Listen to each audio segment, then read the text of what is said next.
ఎవరో నిన్ను తక్కువ చేసి చూశారు లేదా తక్కువ చేసి మాట్లాడారు, నువ్వు కంగారు పడిపోవాల్సిన అవసరం లేదు కదా. క్రీస్తులో నీ విలువ ఎప్పుడూ అలాగే ఉంటుంది. స్తోత్రం చెప్పండి, హల్లెలూయా.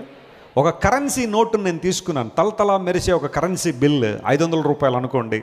దాన్ని తీసుకున్నాను, దాని విలువ ఎంత ఉంటుంది? 500. దాన్ని కొంచెం ఇలా నలిపాను అనుకోండి, దాని విలువ ఎంత ఉంటుంది? 450. ఎవరమ్మా 450 అన్నారు? స్టిల్ 500. పోనీ దాన్ని కింద వేసేసి ఒకసారి అలాగా తొక్కాను అనుకోండి, తొక్కి బయటికి తీసిన తర్వాత మళ్ళీ దాని విలువ ఎంత?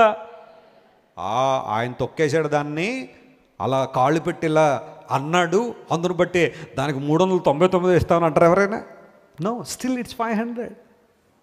ప్రజలు నేను తక్కువగా చూడొచ్చు, లేదా ప్రజలు నీ గురించి నిందలేయచ్చు, నీ మీద అవమానకరంగా మాట్లాడచ్చు, ప్రజలు నిన్ను ఇబ్బందికరంగా ఉండొచ్చు, కానీ your value remains same in Christ Jesus. క్రీస్తు ప్రభులో నీ విలువ ఎప్పుడూ అలాగే ఉంటుంది. హల్లెలూయా.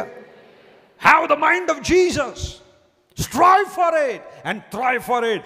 దేవుని మనసు కలిగి ఉండడానికి ప్రయత్నం చేద్దాం.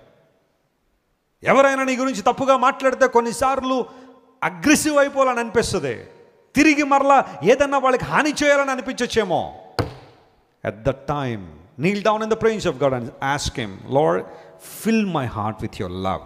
నీ ప్రేమతో నన్ను నింపు ప్రభువా. నిస్వార్థమైన నీ ప్రేమ, స్వప్రయోజనాన్ని యోచించుకొని నీ ప్రేమ, అమర్యాదగా నడువని నీ ప్రేమ, డంబము లేని నీ ప్రేమ, దయ చూపించే నీ ప్రేమ నా హృదయంలో దయచే ప్రభువుని అడుగుదామా?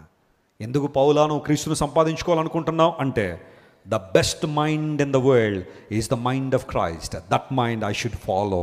నేను అనుసరించాలనుకుంటున్న మనసు నా యేసయ్య మనసు. ఎందుకోసం అంటే విశ్వ మానవ చరిత్రలో యేసయ్య అంటాడు మరొకడు లేడు. గట్టిగా చెప్పులు కొట్టి ప్రభువును మహిమపడదాం. హల్లెలూయా.